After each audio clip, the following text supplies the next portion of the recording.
Irmãos, nós vamos continuar o estudo da carta de Paulo a Tito, então deixa sua Bíblia aberta. Nós vamos inaugurar uma nova perícope, um novo trecho. Nós finalizamos há alguns meses, Tito, o trecho que compreende os versículos de 1 a 10, e agora iniciaremos o trecho dos versículos 11 a 14.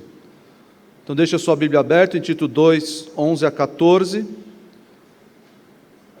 Não obstante serem 5 versículos, nós vamos falar apenas do primeiro hoje, que é Tito 11, mas deixa sua Bíblia aberta aí. Vamos ler o trecho todo para nos familiarizar. Tito 2, 11 a 14. Diz assim a palavra de Deus: Porquanto a graça de Deus se manifestou salvadora a todos os homens, educando-nos para que, renegadas a impiedade e as paixões mundanas, vivamos no presente século sensata, justa e piedosamente, aguardando a bendita esperança e a manifestação da glória do nosso grande Deus e Salvador, Cristo Jesus, o qual a si mesmo se deu por nós, a fim de remir-nos de toda a iniquidade e purificar para si mesmo um povo exclusivamente seu, zeloso de boas obras. Você deve notar aí que existe uma conjunção no seu texto, existe uma continuação entre o assunto que acabou de ser falado, os versículos de 1 a 10, ele deu várias instruções a várias classes sociais dentro da igreja. Então a nossa mensagem central anterior era que o ensino pastoral deve considerar essa diversidade social na igreja. Se você olhar aí os versículos anteriores, você vai ver conselhos aos jovens, conselhos aos empregados ou servos, conselhos aos homens moços, aos homens velhos, às senhoras idosas. Você vai ver aí uma vasta gama de classes sociais ou de pessoas dentro da igreja. Alguma delas você se encaixa, uma ou até duas você se encaixa dentro dessas categorias sociais dentro da igreja. E o pastor deveria ensinar, deveria focalizar o seu ensino a essas pessoas. E aqui a partícula, a conjunção que faz essa conexão entre o que foi dito e o que será dito agora, aqui na minha tradução está traduzido como porquanto. Você pode ter alguma outra tradução, mas é a conjunção gar, no grego. Essa conjunção, ela pode assumir várias traduções, mas ela tem esse efeito de unir o que foi dito ao que será dito a partir daquele momento.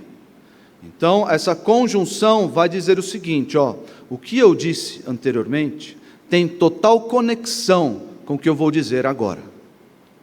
Então, nós temos as partículas ou as conjunções para falar o que é contrário, por exemplo.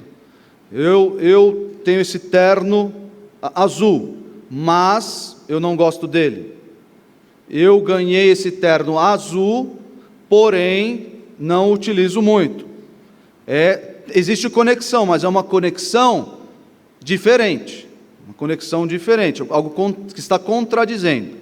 Essa partícula aqui quer dizer, o que eu disse agora e o que eu vou dizer, ambos têm uma conexão vital. Uma conexão vital. E o que Paulo está dizendo, os irmãos já devem ter notado, que esse trecho que nós vamos começar a estudar hoje, é um trecho puramente teológico. É um trecho puramente teológico. Se nos versículos anteriores, de 1 a 10, nós falamos de diversas questões práticas, está aí diante dos irmãos. É só olhar, você vê Paulo dizendo, ensina os homens a serem sensatos, ensina as mulheres a serem donas de si mesmas.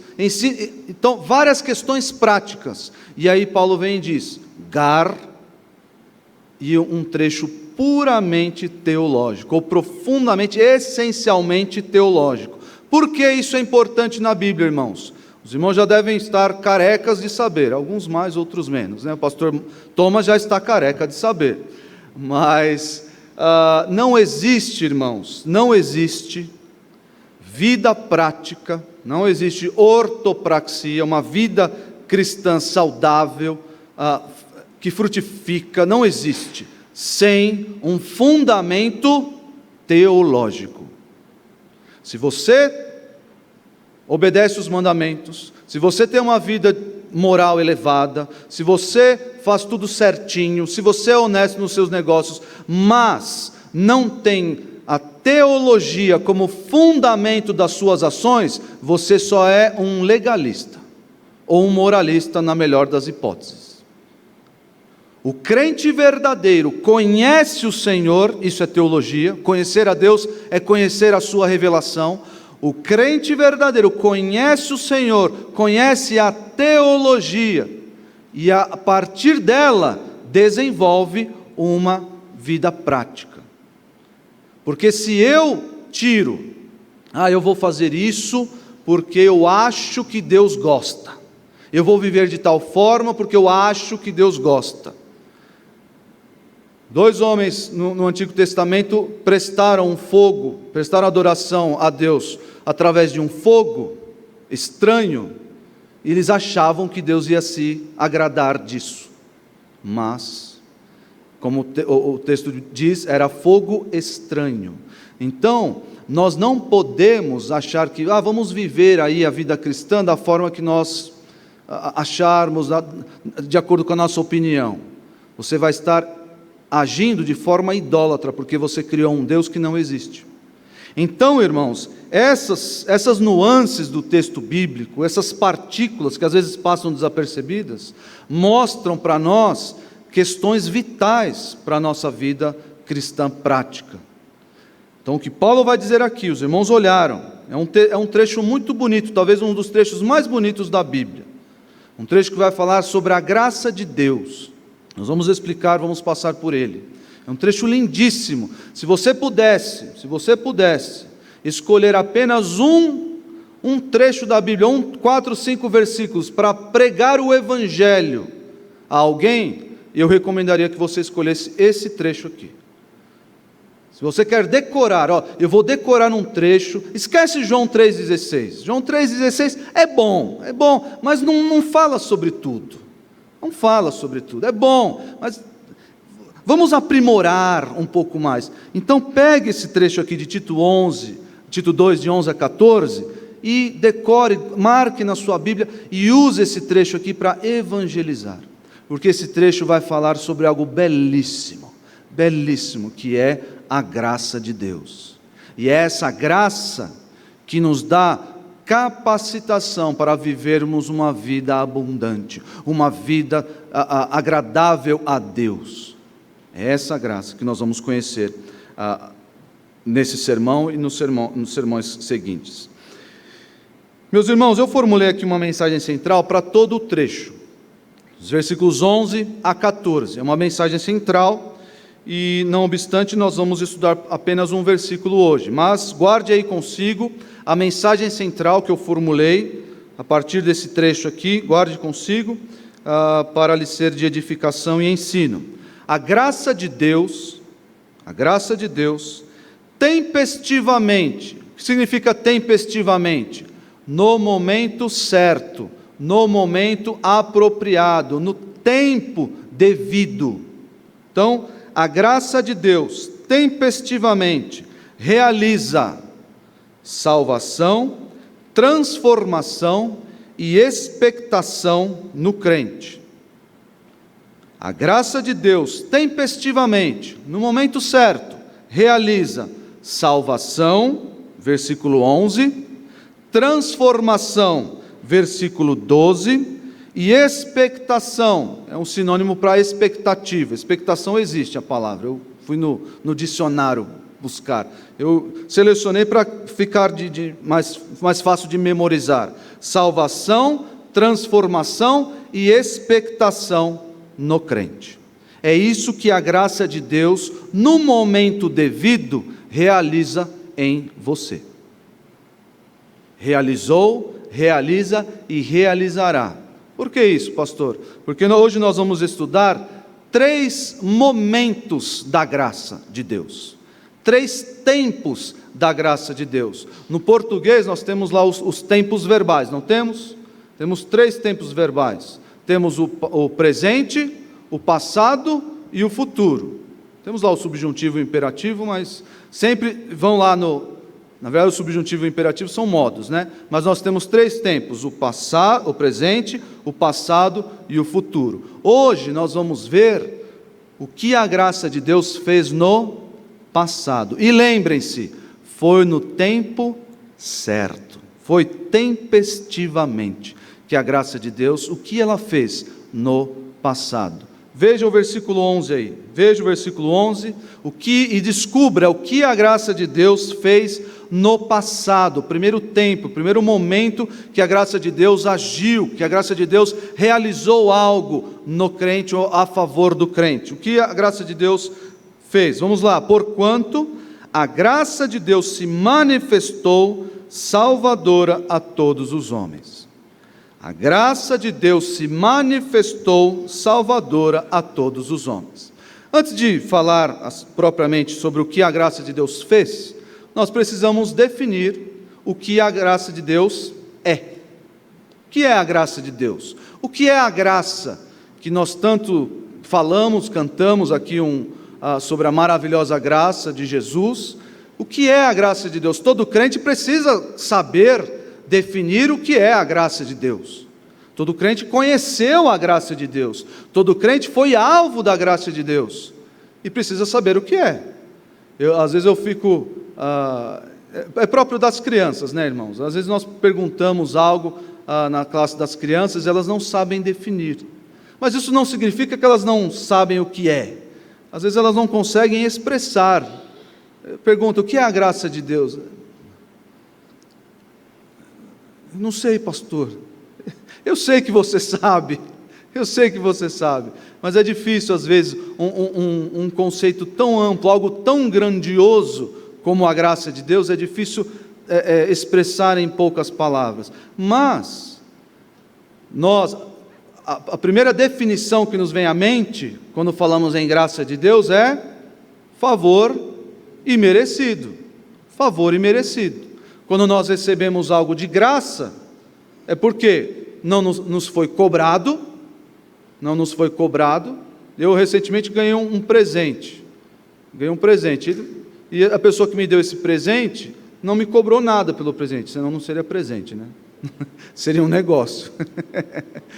Mas é de graça, por quê? Porque não me foi cobrado nada, e segundo, porque eu não merecia aquilo. Tecnicamente, a ideia de imerecido olha para a nossa condição pecaminosa. Isso é muito bom, é um início bom para a nossa definição de graça.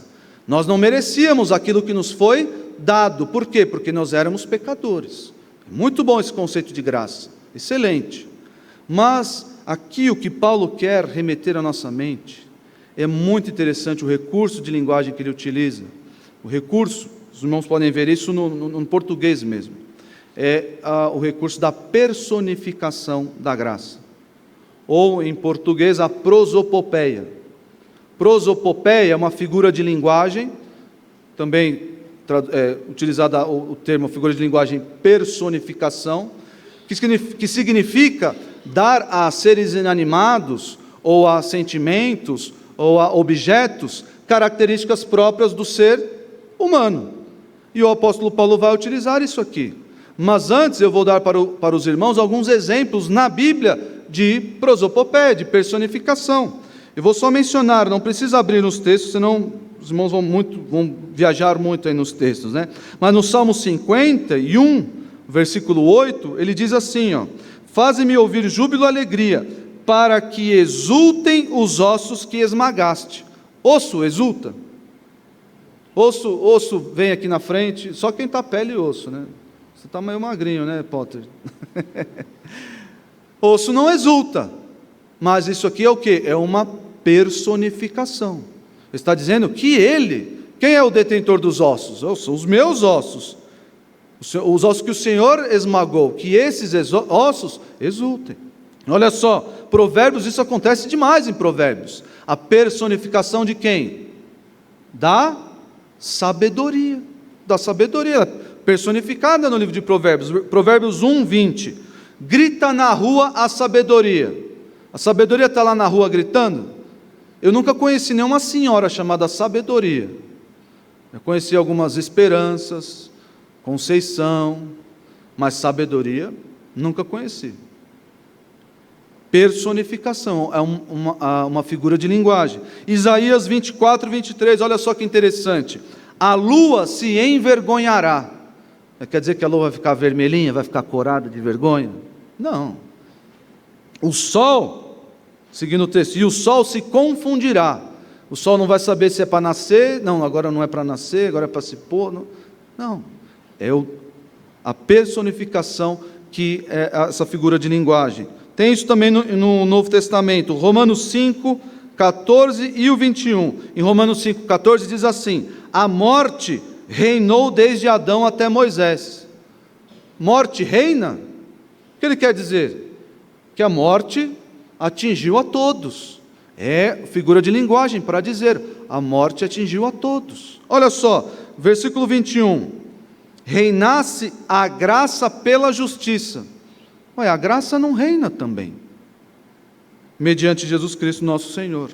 Então, isso são recursos, uma figura de linguagem que o autor usa para fins específicos. E no texto de Gálatas, no texto de Tito, no texto de Tito, se os irmãos notarem, vocês vão ver a graça personificada, nos versículos 11, 12.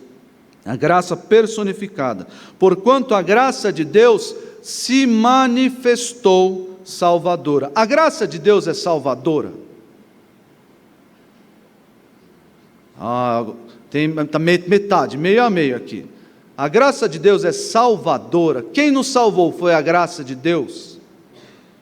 Tem alguns falando assim, outros falando não. Não sei, pastor. Quem não sabe de nada? Quem não assumiu posição ainda?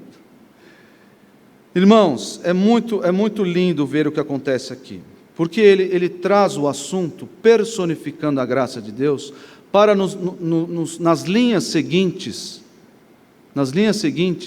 dar forma, como se a graça de Deus fosse um mero contorno, para nos versículos seguintes, nas linhas seguintes, ele terminar o seu quadro, mostrando que a graça de Deus é sim uma pessoa. A graça de Deus é uma figura de linguagem, a personificação, mas a graça de Deus é sim uma pessoa. Quem é a graça de Deus? O Senhor Jesus. O Senhor Jesus é a graça de Deus. Nós não podemos pensar na graça salvadora sem pensarmos em Jesus. Não tem como desassociar. E Paulo quer deixar claro isso a Tito e aos seus leitores, exatamente isso. A graça de Deus se manifestou salvadora. E o que essa graça de Deus é, portanto? Além do favor imerecido que nos vem à mente rapidamente. A graça de Deus é o próprio Senhor Jesus. Esta é a graça de Deus. É claro, meus irmãos, que alguns textos vão falar sobre a graça de Deus como aquele favor que Deus dá, que Deus despende às pessoas em geral. Eu fiz isso pela graça de Deus. Deus me concedeu tal bênção pela graça de Deus. E aquele texto não está falando necessariamente de Jesus, está falando apenas do modo liberal que Deus concede as suas bênçãos. Deus não segura, não retém a sua mão, como um pai sovina, mas Deus é generoso e Deus nos agracia, é claro que Ele faz isso. Os apóstolos, o apóstolo Paulo, nas suas saudações, sempre remetia que a graça seja sobre os irmãos. O meu apostolado eu recebi pela graça de Deus, mas aqui nós temos a graça personificada, e a graça personificada é Jesus Cristo de Nazaré. Ele é a graça de Deus, e você que está aqui, que já conheceu o Senhor Jesus, você que já se dobrou aos pés do Redentor, você conhece a graça de Deus. Sim. Abra sua Bíblia aí, vire uma página em Tito 3. Tito 3, 4 e 7.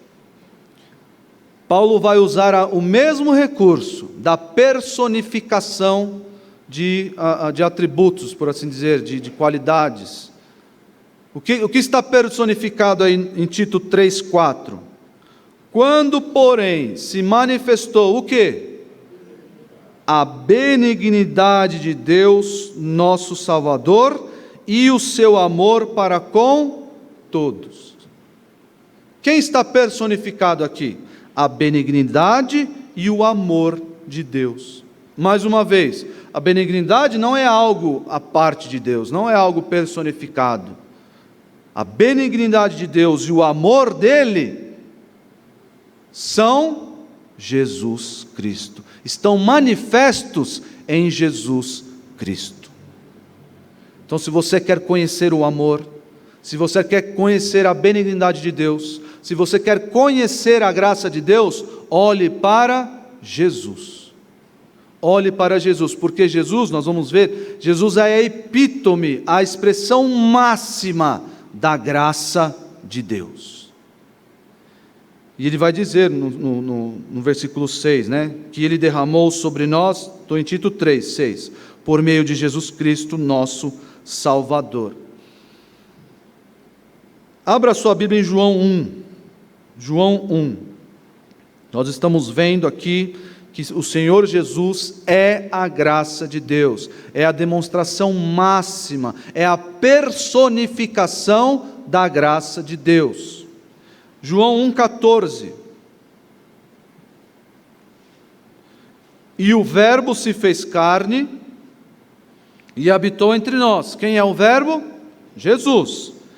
Cheio de graça e de verdade. E vimos a sua glória, glória como do unigênito do Pai. Versículo 16. Porque todos nós temos recebido da sua plenitude e graça sobre graça.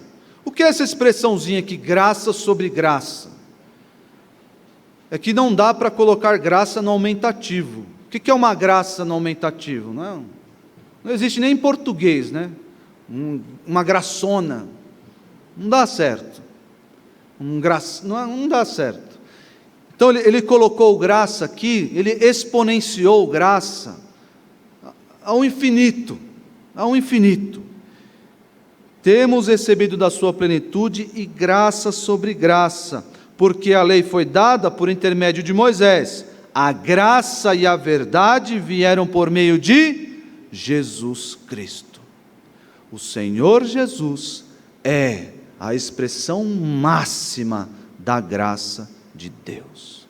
Nós não poderemos jamais conhecer a graça de Deus se não for por Jesus. Existe no meio teológico, entre os teólogos, no meio acadêmico, a expressão a graça comum. A graça comum, que é aquela graça que o Senhor derrama, inclusive sobre os incrédulos. É aquela chuva que cai na horta do crente, mas também cai na horta do incrédulo. É a graça comum de Deus. Mas os incrédulos jamais poderão conhecer a graça de Deus, até a graça comum, se não for através da graça máxima, que é o Senhor Jesus. Que é o Senhor Jesus Cristo. E essa graça, ela fez algo. Então, fique com isso na sua mente. A graça, porquanto a graça de Deus, o Senhor Jesus, o que Ele fez, o que a graça fez, se manifestou. A graça de Deus se manifestou. Essa expressãozinha aqui, irmãos, ela aparece somente 4 vezes no Novo Testamento. A expressão epifainô. Epifainô. Tem alunos do Népios aqui? Estão na sala. Devem estar na sala. O Pedrinho está aqui. Eles aprenderam algumas palavras em grego. Eu até faria um teste aqui. Olha lá. Mas teve alguns alunos que se esconderam. Assim. Mas, para os irmãos entenderem bem essa expressão, como ela é interessante, epifainô, ela é a conjunção de duas palavrinhas, por assim dizer. A conjunção epi, e o verbo fainô. Fainô já é um verbo, e epifainô é outro verbo.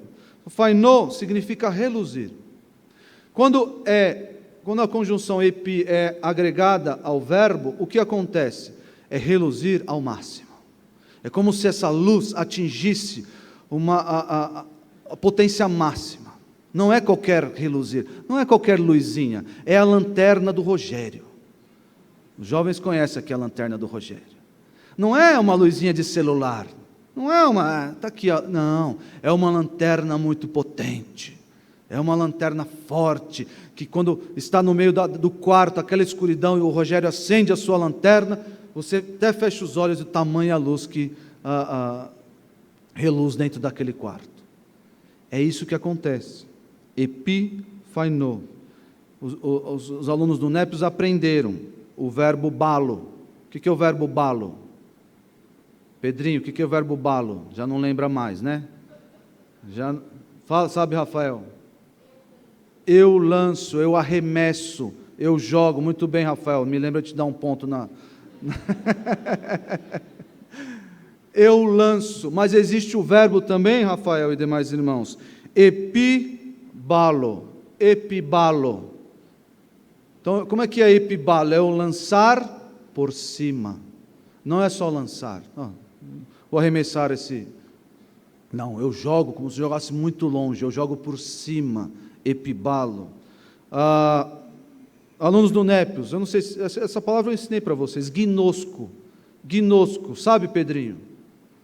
Não? Está vindo aí? Está chegando? Rafael?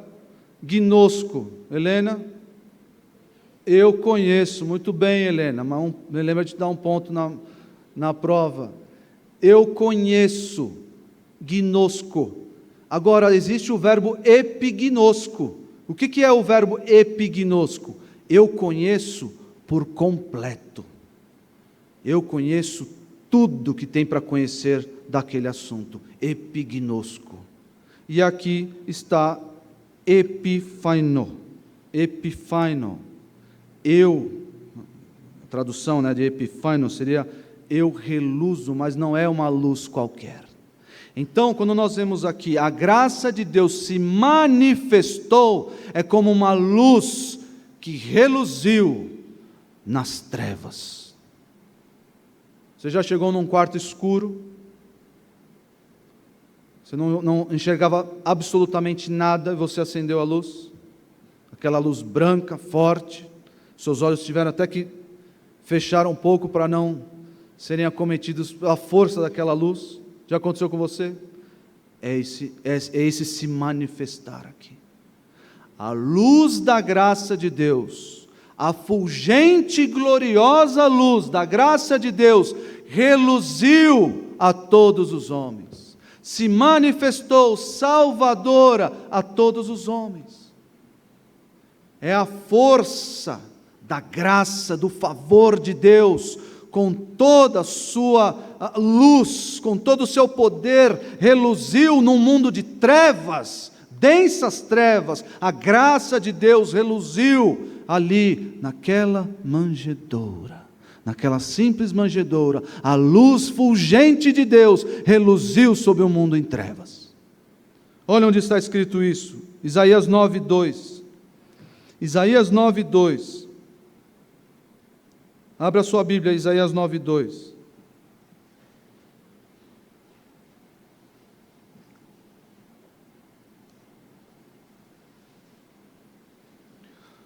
O povo que andava em trevas viu grande luz, e aos que viviam na região da sombra da morte, resplandeceu-lhes a luz.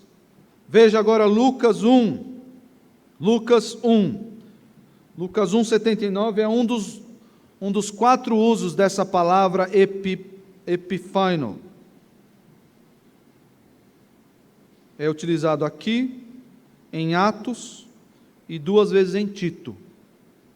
Nós lemos as 2 vezes, Tito 3, 4, Tito 2:11 que estamos estudando agora, e agora Lucas 1:79 vai falar. E em Atos menciona, mas Atos ali está mencionando apenas como uma figura de linguagem entre o sol e as estrelas. Mas olha só, Lucas 1, 76, vamos ler para contextualizar. Tu, menino, serás chamado profeta do Altíssimo, porque precederás o Senhor, preparando-lhe os caminhos, para dar ao seu povo conhecimento da salvação, no redimi-lo dos seus pecados, graças à entranhável misericórdia de nosso Deus, pela qual nos visitará o sol nascente das alturas, para alumiar, é a mesma palavra, para alumiar os que jazem nas trevas e na sombra da morte, e dirigir os nossos pés pelo caminho da paz. Essa é a graça de Deus. A graça de Deus se manifestou, a graça de Deus reluziu no mundo de trevas.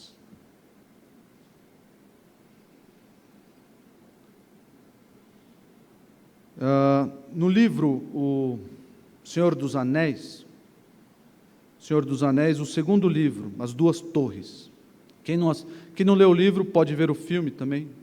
O filme já é antigo, já quase tem 20 anos já, O Senhor dos Anéis, né?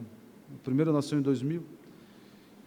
Mas nesse livro, ou nesse filme, certa hora, um dos protagonistas ali, o Aragorn, na verdade o Gandalf chega para o Aragorn e diz, no dia tal, na hora tal, ao nascer do sol, olhe para o leste.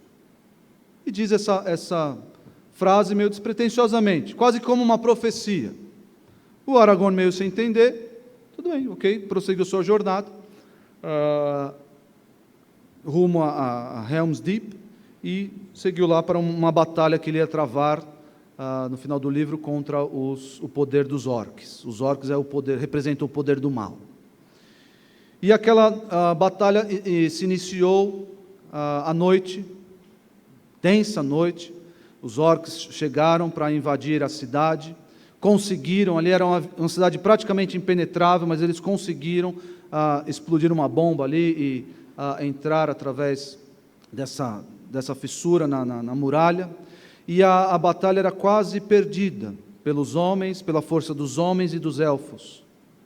A batalha estava quase perdida, a esperança estava quase indo embora. E densa noite caía sobre eles, e os orcs avançando cada vez mais. E os orcs prestes a entrarem no hall do rei de Rohan, prestes a entrar ali para tomar conta da cidade e matar todos que estavam ali, Aragorn lembra das palavras do seu amigo Gandalf. Ao dia tal, no nascer do sol, olhe para o leste. Meus irmãos, é uma cena linda, uma das cenas mais emocionantes do Senhor dos Anéis. A batalha quase perdida, a esperança quase... Aragorn olha para o leste.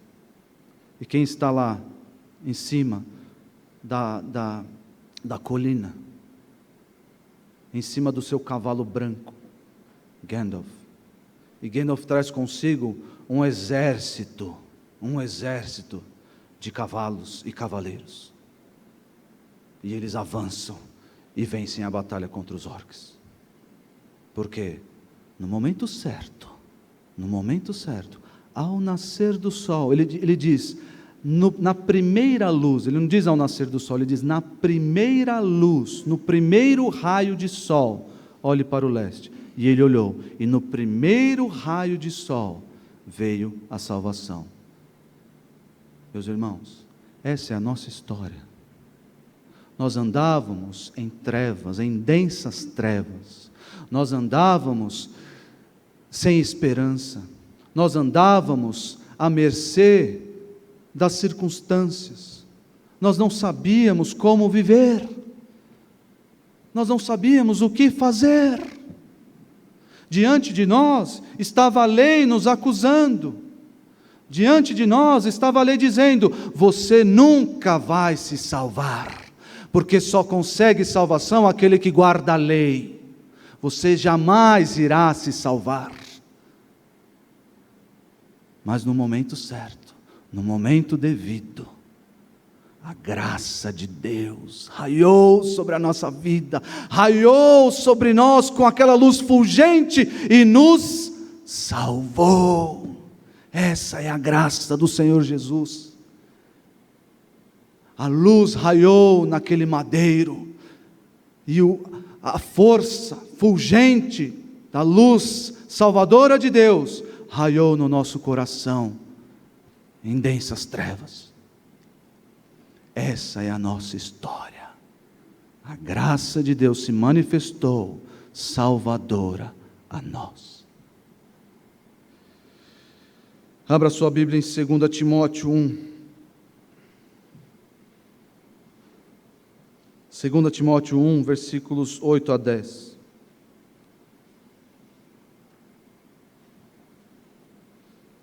Diz assim, 2 Timóteo 1, 8 a 10.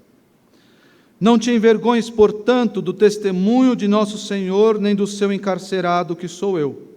Pelo contrário, participa comigo dos sofrimentos, a favor do Evangelho, segundo o poder de Deus, que nos salvou e nos chamou com santa vocação, não segundo as nossas obras, mas conforme a sua própria determinação e graça, que nos foi dada em Cristo Jesus, antes dos tempos eternos, e manifestada agora pelo aparecimento de nosso Salvador, Cristo Jesus. Interessante notar aqui, eu quero deixar essa reflexão, esse trecho teológico, que a graça de Deus, ela nos foi dada antes dos tempos eternos. O que significa isso? Que todo o objetivo da história, todo o traçado da história, feito por Deus, o ápice da história está em Cristo Jesus. Na graça que Deus haveria de mostrar em Cristo Jesus. Efésios diz que nós fomos eleitos antes da fundação do mundo. Nós somos eleitos em Cristo Jesus antes da fundação do mundo. Então não existe plano B para Deus. Não existe, agora eu vou ter que consertar o que o homem fez de errado. Não. Nós devemos olhar para todo o traçado da história e ver a graça de Deus como sendo o seu ápice, como sendo o cume da história de Deus, da graça de Deus. Ele fez tudo o que fez para mostrar o seu favor, a sua graça em Cristo Jesus. Ele é o ápice da história. E graças a Deus, nós conhecemos o ápice da história, a cruz de Jesus, a sua ressurreição, e vamos compartilhar, vamos desfrutar das bênçãos que a graça de Deus nos dá. A graça de Deus, seguindo aí o versículo de Tito 1, porquanto a graça de Deus se manifestou, essa luz que eu expliquei para os irmãos, essa luz fulgente, brilhante, forte, se manifestou de que modo? Salvadora, salvadora. Lembrem-se aqui, Paulo quer estipular, quer definir aqui uma cristologia e uma soteriologia. Paulo quer deixar bem claro quem é Jesus. Está personificando a graça de Deus. A graça de Deus é Jesus Cristo. Então eu posso dizer, a graça de Deus, o Senhor Jesus se manifestou Salvador a todos os homens. Então quem é Salvador? Quem é Salvador? Jesus Cristo. Até porque ele vai dizer, no finalzinho do versículo 13, ele vai definir o Senhor Jesus como grande Deus e Salvador. Jesus é grande Deus e Salvador. Por que isso é importante na Bíblia, meus irmãos?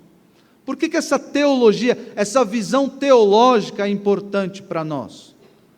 Porque só Deus pode salvar. Só Deus pode salvar. E o apóstolo Paulo quer estabelecer: Jesus é a própria graça de Deus e Ele é o próprio Salvador. Então, Jesus é Deus. Ele é grande Deus e Salvador. Isso é importante para a nossa teologia, para a nossa soteriologia, para a nossa cristologia. Porque se Jesus não é Deus, de nada valeu o seu sacrifício. Se Jesus não é Deus, consequentemente, ele foi pecador e não morreu por ninguém. Por isso é importante que Jesus seja apresentado, e como de fato é, Deus, Salvador. Os testemunhas de Jeová não acreditam na divindade de Deus. E, portanto, fundaram uma seita. Porque se você não crê na divindade do Senhor, não pode crer, por consequência, na salvação que Ele dá. Porque se Ele não é Deus, Ele não salvou você de nada. De nada. O seu sacrifício na cruz não valeu de nada se Ele não é Deus. Atos 20, 28 vai dizer que Deus derramou o seu sangue. Eu perguntei para os jovenzinhos ontem aqui dos darachinhos. Perguntei, Deus pode derramar sangue? Primeiro eu disse assim para eles, Deus é Espírito. A Bíblia diz que Deus é Espírito. Ok? Eles, ok, claro, está certinho. Tá bom. Agora vai a segunda pergunta. Deus pode derramar sangue? Aí ficou dividido. Aí eles ficaram divididos. Pode. Não pode, porque se é Espírito não pode. Notem a beleza do plano de Deus. Deus se encarnou para poder derramar sangue. Não há remissão de pecados sem derramamento de sangue. Então Deus disse, eu vou lá derramar o meu sangue. Essa é a graça de Deus. Quando Ele derramou o seu sangue em nosso favor. Essa é a graça de Deus. E nesse ato de derramar o seu sangue, Ele nos salvou. Quem estava pendurado no madeiro? Quem estava? O próprio Deus Salvador, Jesus Cristo. Olha só Lucas 2, que lindo, essa passagem é linda. É emocionante essa passagem. Lucas 2, 28. O cântico de Simeão. Lucas 2, 28. Abra sua Bíblia aí.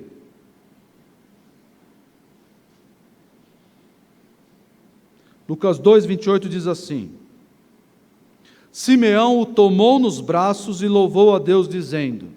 Você já imaginou tomar o próprio Deus nos braços? Segurar o próprio Deus encarnado, o grande Deus, como o apóstolo Paulo diz lá em Tito, o grande Deus. Simeão segurou o grande Deus nos braços. Olha que lindo isso, irmãos, que lindo, a beleza da encarnação. O Senhor passou por todas as etapas da nossa realidade, e um Senhor pegou esse grande Deus nos braços, e disse o seguinte: agora, Senhor, podes despedir em paz o teu servo, segundo a tua palavra. O que ele está dizendo? Agora eu posso morrer. Por quê? Porque os meus olhos já viram a tua salvação. Esse menino nos meus braços, este bebezinho, é a minha salvação. Nós não podemos olhar para Jesus, irmãos, e esquecer que Ele é a nossa salvação. Porque é isso que Ele é. É isso que Ele trouxe sobre nós, os crentes, os que creem em Seu nome. Ele trouxe sobre nós salvação. Veja em Atos 4. Atos 4, 11. Versículo conhecido também, Atos 4, 11. Na verdade, o mais conhecido é o 12. Atos 4, 11 diz assim: este Jesus é pedra rejeitada por vós, os construtores, o qual se tornou a pedra angular. E não há salvação em nenhum outro, porque abaixo do céu não existe nenhum outro nome dado entre os homens, pelo qual importa que sejamos salvos. Foi por Jesus que nós somos salvos, que nós fomos salvos. Isso aconteceu lá no passado, lá na cruz do Calvário, lá na manjedoura, a salvação reluziu sobre a humanidade. No momento certo, no tempo devido, a salvação chegou até nós. No momento certo, a salvação nasceu de Maria, cresceu, teve o seu ministério, sofreu por nós e foi crucificado no nosso lugar. A graça de Deus salvadora, no tempo devido, lá há 2000 anos atrás, reluziu sobre o mundo em trevas. É importante denotar aqui, irmãos, talvez seja um parênteses aqui na explicação do texto, mas é importante notar, enfatizar isso. Qual é o escopo da nossa salvação? O que compreende a nossa salvação? Se nós dizemos que fomos salvos, qual é a pergunta que segue? Salvo de quê? Salvo de quê? Você foi salvo? Salvo do quê? Porque se nós não sabemos apontar isso para as pessoas, nós não sabemos evangelizar. Você precisa aceitar Jesus para ser salvo. O incrédulo vai perguntar, mas salvo de quê? A rigor, irmãos, nós somos salvos do pecado e dos seus efeitos. Nós somos salvos do pecado e dos seus efeitos. Quais são os dois efeitos do pecado? A morte, primeiro a culpa e a morte. Nós somos salvos do pecado e dos seus efeitos, a culpa e a morte. Olha só, Mateus 1, 21. Muito claro aqui o escopo da salvação. Nós somos salvos de quê, afinal? Nós somos salvos de uma conta bancária no vermelho? Somos salvos de uma vida sem alegria? Não, os incrédulos até têm alegria no seu viver. Nós somos salvos das tribulações dessa vida? Não.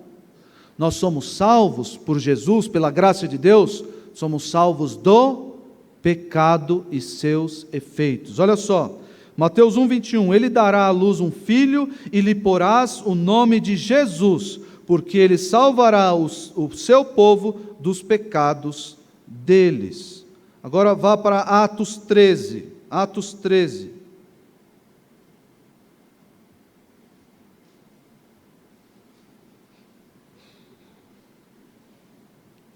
Atos 13, 37.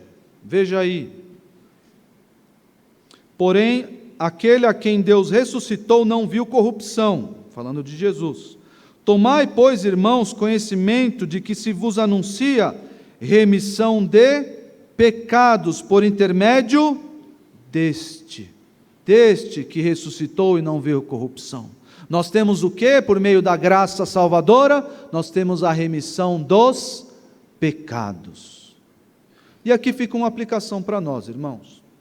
Antes de eu terminar com faltando ainda a última expressão do versículo 11, mas fica uma aplicação aqui para nós.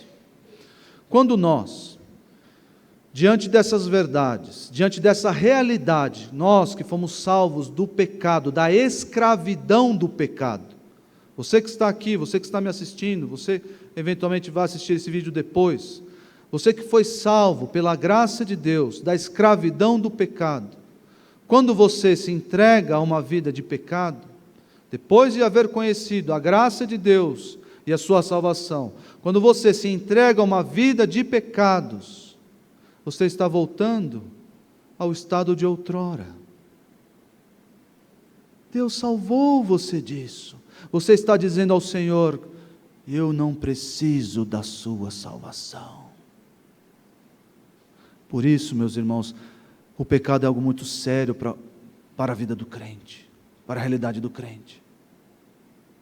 Porque quando ele volta lá para o chiqueiro, para o lamaçal do pecado, ele acaba por dizer, eu não preciso dessa mudança, eu não preciso ser salvo de nada, eu amo o meu pecado, eu amo Gosto desses chiqueiros, desse lamaçal, eu gosto.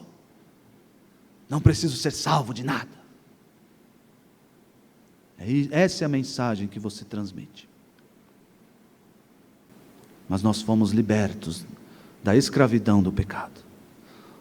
O apóstolo Paulo diz: nós fomos alvos da graça de Deus, superabundou a graça de Deus, quando a lei dizia, não cobiçarás, aí eu ia lá e cobiçava, não adulterarás, ia lá e adulterava. Era o poder da lei no homem era isso, em vez de refrear os seus impulsos, não, acontecia que o homem ia lá e se entregava a esses impulsos, e aí veio a graça superabundante e nos livrou de uma vida de pecado. E aí, em Romanos 6, ele vai dizer, então, peraí, se onde abundou o pecado, é o personagem que Paulo cria em Romanos, né? Muito interessante esse diálogo. Se, por causa do pecado, eu estava lá, no chiqueiro, no lamaçal do pecado, e aí, abundante pecado, veio e superabundante graça sobre mim, o que eu vou fazer? Qual que é a inferência lógica? Eu vou pecar ainda mais, para que venha mais graça de Deus sobre mim. O apóstolo Paulo, de modo nenhum, de jeito nenhum você vai fazer isso. Por quê? Qual é o motivo? Porque nós não continuamos a viver no pecado. Porque nós somos salvos da escravidão do pecado. Como é que nós podemos, salvos, libertos da escravidão do pecado, como é que nós podemos voltar para essa escravidão? Nós somos libertos. É como um escravo que teve a sua liberdade concedida, querendo voltar, coloque aqui de volta as amarras do pecado em mim.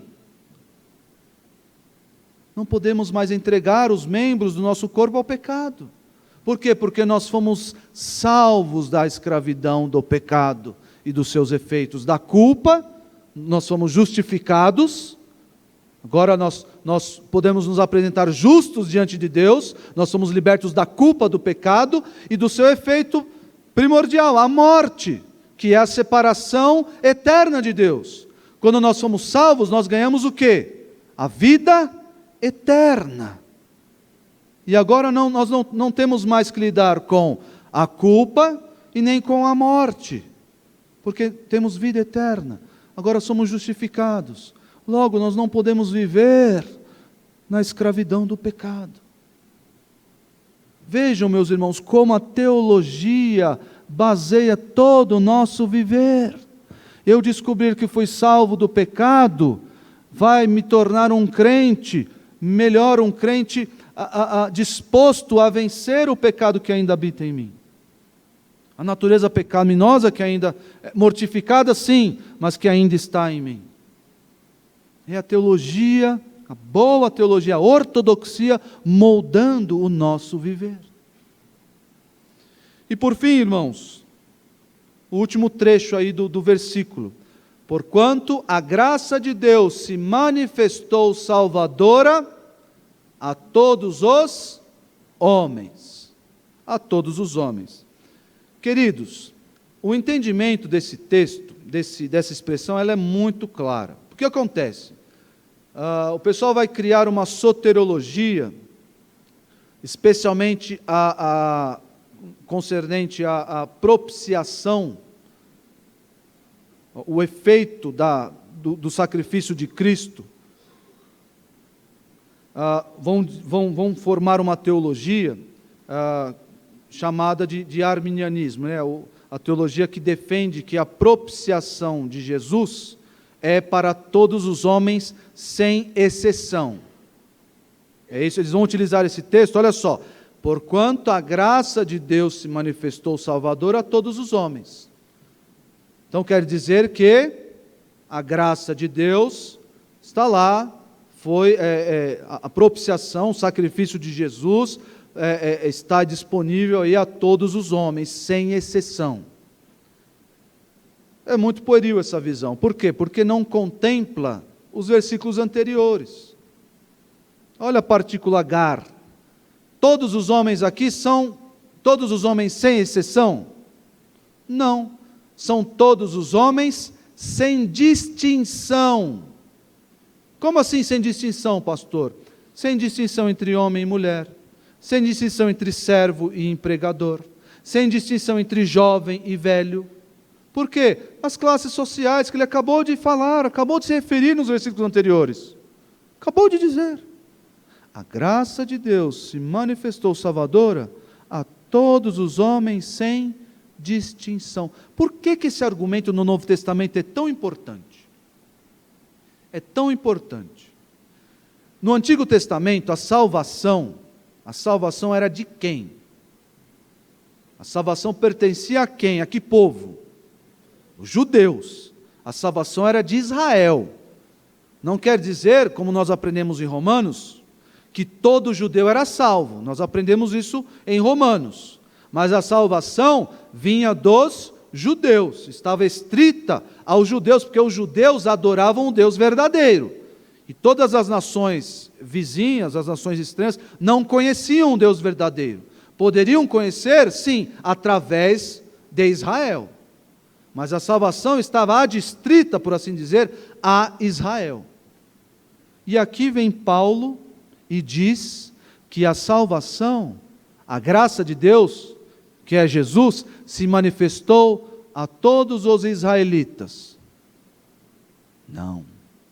A graça de Deus se manifestou a todos os homens, sem distinção de israelita, gentil, homem, mulher, servo, empregador, rei, vassalo, sem distinção. Isso é muito importante, meus irmãos. Por quê? Porque por causa dessa doutrina, por causa dessa expressãozinha, a salvação chegou a nós. Chegou a nós, os brasileiros. Chegou a nós aqui, os tupiniquins. Tem algum judeu aqui, puro? Não, só uns mais ou menos. Tem uns samaritanos por aí, né? Nós, os gentios, a salvação chegou até você. Você que é de Aracaju. Você que é da Bahia. Você que é de Manaus, Amazonas. Parece caravana, né? Você que é de Manaus. Mas a salvação chegou até nós. Por quê? Porque a graça de Deus se manifestou salvadora a todos os homens. E não mais aos judeus, não mais aos israelitas, não mais só ao povo de Israel, mas a todos nós. Não quer dizer todos os homens sem exceção, mas a todos os homens sem distinção. Sem distinção. Isso é muito bom. Isso é bom para nós, irmãos. Eu quero mencionar aqui, eu não vou abrir nos textos, eu quero só dar base para os irmãos acerca da expiação limitada. O que é expiação? Jesus morreu e o seu sacrifício alcança, o seu sacrifício foi feito, ele não é um sacrifício geral ou generalista, ele é um sacrifício particular, ele é um sacrifício que olha para pessoas em específico, que é a expiação limitada. Limitada a quem? Aos eleitos. João 10, 11 e 15, eu vou só mencionar, não precisa abrir se você quiser anotar. João 10, 11 e 15 diz que Jesus é o bom pastor que dá a vida pelas ovelhas. E no versículo 26 ele olha para os fariseus e diz: vocês não são minhas ovelhas. Então, peraí, Jesus, eu dou minha vida para as ovelhas e eu não dou a vida pelas minhas não ovelhas. Simples assim. Marcos 10, 45, Jesus diz que veio para dar a sua vida em resgate de todos. É isso? Não, Jesus veio dar a sua vida por resgate de muitos. Mateus 26, 28, o seu sangue foi derramado em favor de muitos e não em favor de todos. Tito 2, 14, nós ainda vamos enfrentar esse texto, mas diz que Jesus deu a sua vida, a salvação vem de Jesus, para qual fim? Para purificar um povo exclusivamente seu, os eleitos. Atos 20, 28, Deus derramou o seu sangue pela igreja e não pelo mundo todo. Jesus se entregou em favor da igreja, Efésios 5, 25. Jesus se entregou em favor da igreja. E Apocalipse 5:9, Jesus com seu sangue comprou para Deus pessoas de toda tribo, língua, povo e nação. Não comprou todo mundo. Todo mundo está comprado. Aí quem aceitar, beleza, entra aí. Está todo mundo comprado, mas aí fulano de tal não aceitou, não entrou, bobeou, dançou. Inferno foi. Não. Um povo exclusivamente seu. O próprio texto de Tito 2,14 vai mostrar o que é a todo homem, a todo eleito, todas as pessoas do mundo todo, toda tribo, nação, língua, povo. Não há mais aquela restrição só aos judeus. Não existe mais. Agora a salvação, a graça de Deus se manifestou abertamente a todas as pessoas do mundo. Eu sei, meus irmãos, que muitas pessoas têm dificuldade com essa visão bíblica da expiação limitada. Pastor, mas qual é, então, a aplicação prática disso? Paulo foi advertido por Deus, ao permanecer em Éfeso e continuar pregando, porque ali havia eleitos de Deus. Se eu fosse Paulo, eu falaria assim: Senhor, me dá um endereço deles, para eu ir lá direto. Que rua que é? Onde é que eles trabalham? Só para eu ir lá direto, perder tempo. Mas não é assim que funciona na Bíblia. Não é assim que funciona. Nós não sabemos quem são os eleitos. A oferta da graça de Deus, ela é sim a todos os homens. Nós devemos ofertar a mensagem da graça de Deus sem distinção e sem exceção, a todas as pessoas. Esse aqui ele é meio feio, então não vou falar. Não. Deus salva até os feios. Tem muitos aqui para comprovar a minha afirmação. O pastor Thomas está fazendo assim. Deus salva até os feios, não é só os bonitos. Então, irmãos, eu não sei quem são os eleitos de Deus. Eu sei que eu sou um eleito de Deus. Eu sei. Tenho certeza da minha salvação, assim como os irmãos devem ter certeza da sua salvação. Por quê? Porque a salvação, ela é uma obra de Deus. E se Deus faz, Deus cumpre. Se Deus promete, Deus cumpre. Deus faz por completo. Não é? Deus salvou você, aí na esquina você perdeu a salvação, e aí Deus se viu frustrado. Eu queria salvar ele, cara. Queria salvar o Guimel, mas ele pisou na bola e não deu certo. Meus irmãos, que soteriologia é essa? Deus quer salvar, Ele vai lá e salva. Não pode bater o pé, Guimel, viu? Pode bater o pé, Deus vai te salvar. Claro, docemente. A voz doce do Senhor convenceu o Guimel da graça de Deus. E ele teve fé em Cristo Jesus. Mas agora o que nós fazemos? Ide por todo mundo e pregai o Evangelho a toda criatura. Eu vou pregar.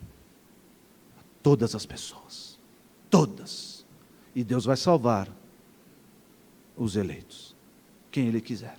Não me importa saber. O que me importa saber é que no mundo há eleitos e que eu devo pregar para eles, porque a salvação vem pelo ouvir, o ouvir da palavra de Deus e o ouvir dessa graça aqui. Mas você que está aqui, ou você que está me ouvindo, hoje, amanhã, outros dias, eu quero deixar um alerta para você. A graça de Deus se manifestou no passado, é o primeiro tempo da graça de Deus. A graça de Deus se manifestou no passado salvadora. E a sua mensagem é replicada já há 2000 anos, mais de 2000 anos. A mensagem da graça de Deus é replicada já há mais de 2000 anos.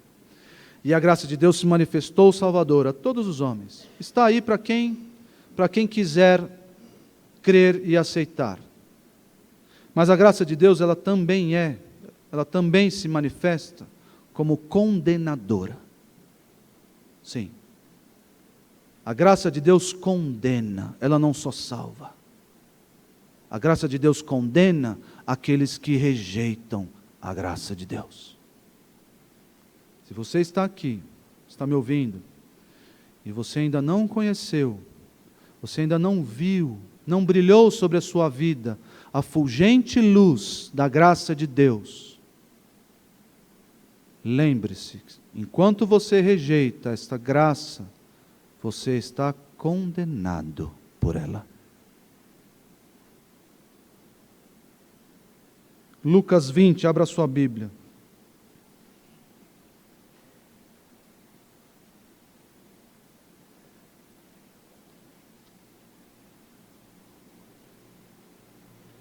Lucas 20, 13.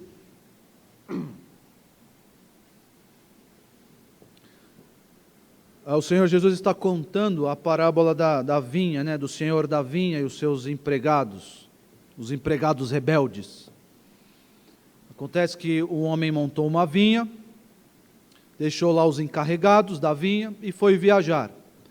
E, eventualmente, mandou um servo para ver como estava a vinha. E receber da vinha o quê? Os frutos. E aí o servo foi lá, os empregados que estavam trabalhando montaram ali um esquema. Vamos matar esse servo, porque aí nós ficamos com os resultados, os lucros para nós. E foi assim que eles fizeram. Aí ele enviou outro servo. Os empregados procederam da mesma forma. Aí o senhor, dono da vinha, pensou e disse: bom, se eu enviar o meu próprio filho, não é possível que esse pessoal vá cometer tamanho despautério. Mas olha só, versículo 13, Lucas 20, 13. Então o proprietário da vinha disse: que farei? Mandarei meu filho amado. Quem sabe o respeitarão. Mas quando os lavradores o viram, combinaram uns com os outros, dizendo: esse é o herdeiro, vamos matá-lo, e a herança será nossa. Assim, lançaram-no fora da vinha e o mataram. O que lhes fará então o dono da vinha? Virá, matará aqueles lavradores e dará a vinha a outros. Quando o povo ouviu isso, disse: que isso nunca aconteça, Deus nos livre. Versículo 17, Jesus olhou fixamente para eles e perguntou: então qual é o significado do que está escrito? A pedra que os construtores rejeitaram tornou-se a pedra angular. Todo o que cair sobre esta pedra será despedaçado, e aquele sobre quem ela cair será reduzido a pó. Se você que está aqui rejeita a pedra angular, que é Jesus, um dia o dono da vinha vai vir matar você. E não digo matar nesta vida. Pode ser que a sua vida seja ceifada, mas eu digo que você morrerá para sempre. Para sempre, se você rejeita a graça de Deus. Porque a graça de Deus é salvadora, mas ela também é condenadora. Você já viu, já pôde contemplar a resplandecente luz da graça de Deus? Ela já reluziu, fulgente e gloriosa, no seu coração? Vamos orar. Senhor Deus, muito obrigado pela luz de Jesus, pela graça manifesta nele. Obrigado, Senhor, pela cruz, por todos os benefícios inerentes a ela. Obrigado, ó Deus, porque conhecemos e cremos nesta cruz, nesta graça. Ó Senhor, impeça-nos de desprezar essa realidade, colocando o nosso corpo à disposição de pecados. Ó Deus, impeça que isso aconteça, porque a Tua graça ela é grandiosa, a Tua graça é imensa, nos tirou do lamaçal do pecado, da escravidão, tirou de nós a culpa que estava imposta sobre nós por causa do nosso pecado, e nos deu vida eterna contigo. Obrigado por isso, ó Deus. Nos ajude no nosso dia a dia a lembrar da graça do Senhor. e assim vivermos em retidão, vivermos em gratidão. Ó Deus, muito obrigado por essa verdade em nossa vida. Abençoa aqueles que não conheceram a Tua graça. Alcança-os, porque essa luz ela é fulgente. Ela resplandece nas mais densas trevas. Nós Te glorificamos e Te louvamos, em nome da graça do Senhor. Amém.